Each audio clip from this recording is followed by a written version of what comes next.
नमस्कार, स्वागत है आपका न्यूज़ इंडिया i9 में।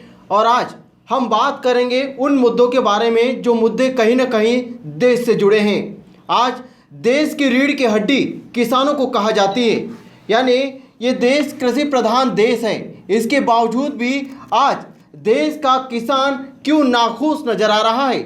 जी हाँ, ऐसे कई सवाल है हमारे पास, इनका जवाब जानना चाहेंगे किसानों से। आज हमारे स्टूडियो में हमारे साथ मौजूद है भारतीय किसान संघ जिला संयोजक सुभाष पटेल जी, आपका बेहद स्वागत है। एवं हमारे साथ मौजूद है धर्मचंद गुजर जी, भारतीय किसान संघ जिला अध्यक्ष।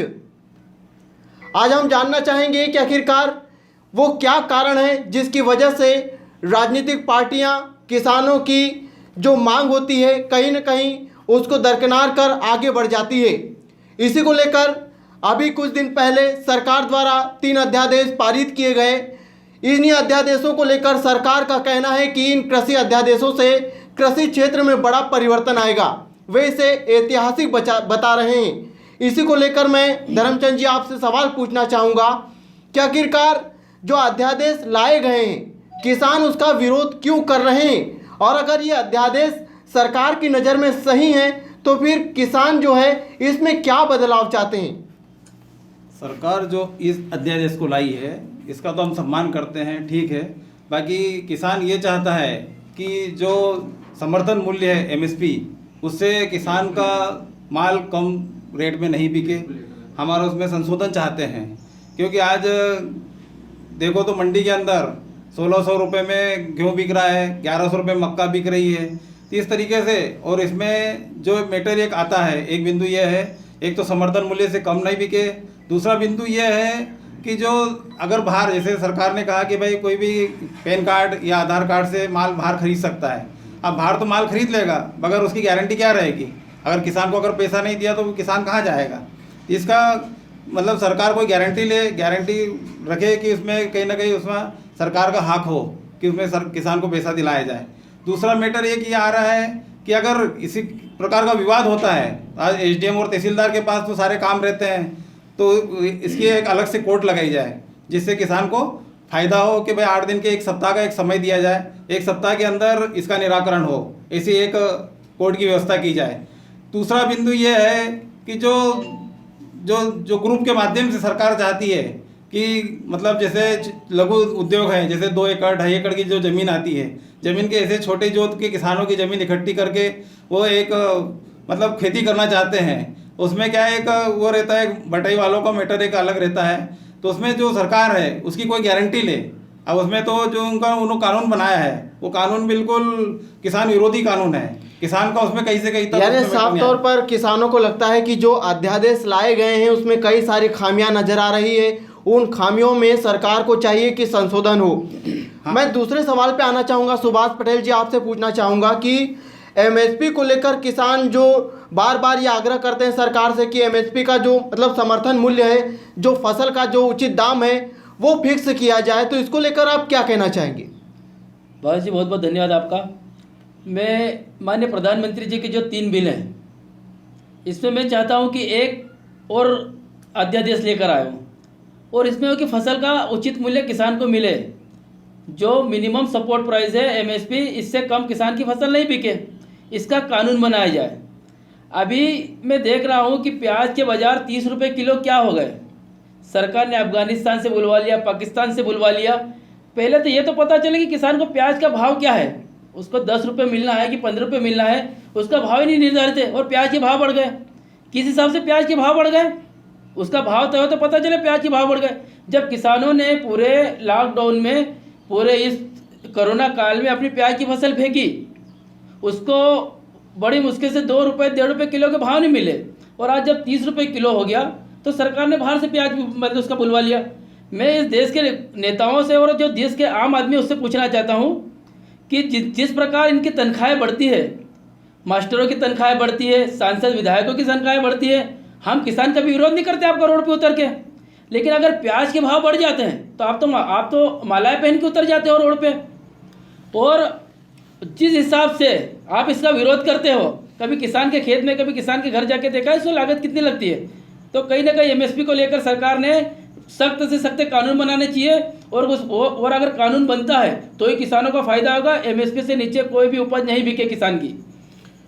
मैं अगला सवाल आपसे ही पूछना चाहूँगा कि बीमा राशि को लेकर भी किसान शिकायत दर्ज करवाते हैं, कई तरह की परेशानी आती है, तो बीमा राशि को लेकर जिस तरह से परेशानियां आ रही हैं उसमें क्या बदलाव होने चाहिए या किस तरह के संशोधन होने चाहिए?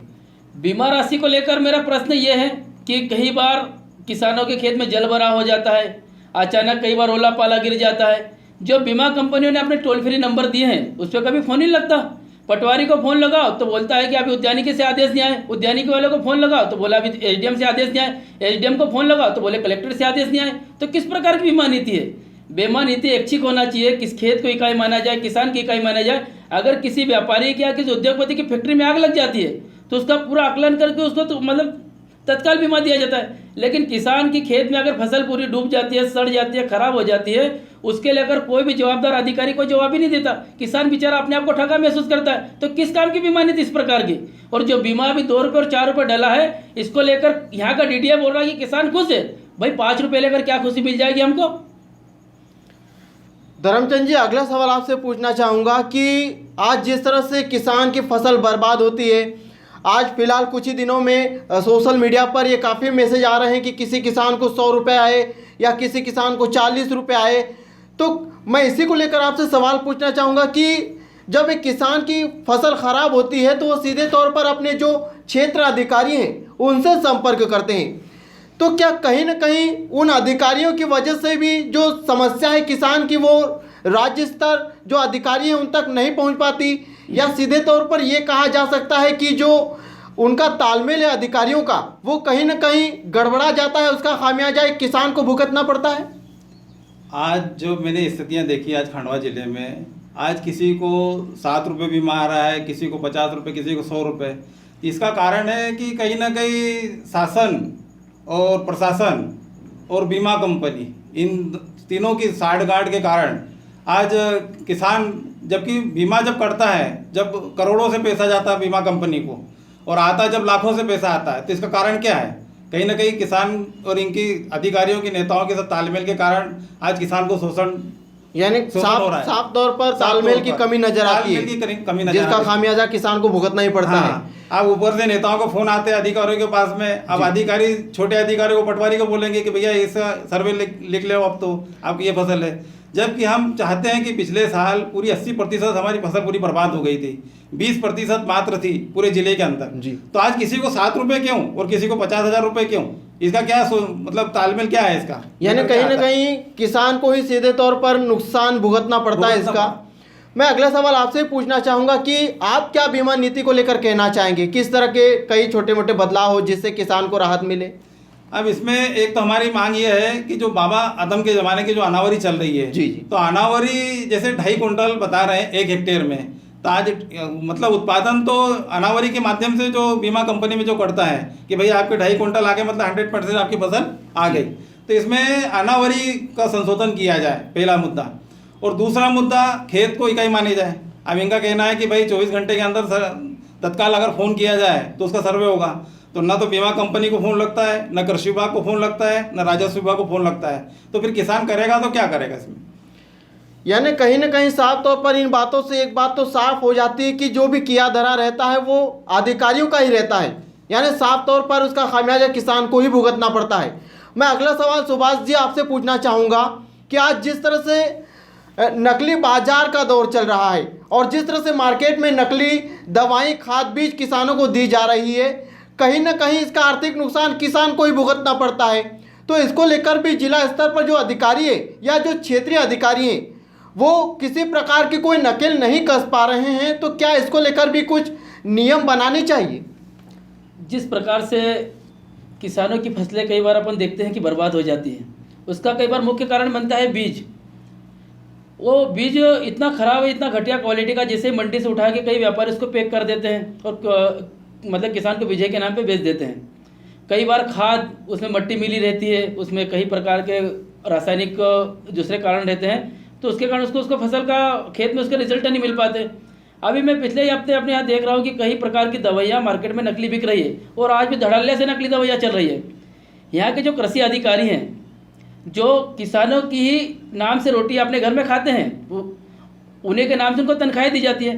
कोई भी कृषि अधिकारी ने किसी दुकान से सैंपल लेके आज तक किसान संघ के या किसी के मतलब किसी भी संगठन को आज तक ये नहीं बताया कि कौन सी दवाई में कितनी मानक मात्रा है या कि खराब है कि अच्छी है। मतलब कहीं ना कहीं लिफाफे चल जाते हैं तो इनको किसानों की चिंता नहीं है। तो मेरा कहना ये है कि अगर आप आपके क्षेत्र में नौकरी कर रहे हैं तो किसानों की तरफ पे ध्यान दें। अगर कोई नकली दवाई बेच रहा है, बीज बेच रहा है, खाद बेच रहा है, तो उसकी दुकान को तत्काल प्रभाव से उसका लाइसेंस निरस्त करके उस पर कानूनी कार्रवाई होना चाहिए, ताकि कोई भी इस प्रकार से किसान के साथ में छलावा नहीं करे। लेकिन ऐसी कोई प्रशासन की या शासन की मंशा ही नहीं है, क्योंकि सबके जेब गर्म हो जाते हैं और आखिरी में किसान को उसकी फसल का नुकसान भुगतना पड़ता है। यानी साफ तौर पर जो भी हो, राज्य सरकार, केंद्र सरकार और जो क्षेत्रीय अधिकारी हैं, इनका तालमेल कहीं ना कहीं बीच में ही रुक जाता है, जिसका खामियाजा किसान को तो भुगतना पड़ता है। इसकी वजह से किसान कर्ज के बोझ में दब जाता है और कहीं ना कहीं पूरे वर्ष उसे आर्थिक परेशानियों का सामना करना पड़ता है।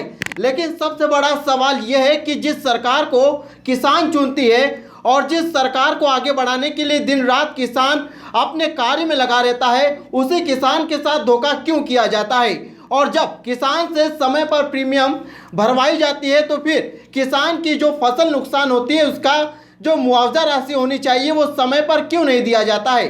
और अगर दिया जाता है तो फिर वो इतना कम क्यों होता है, जिससे किसान कहीं ना कहीं नाखुश नजर आता है।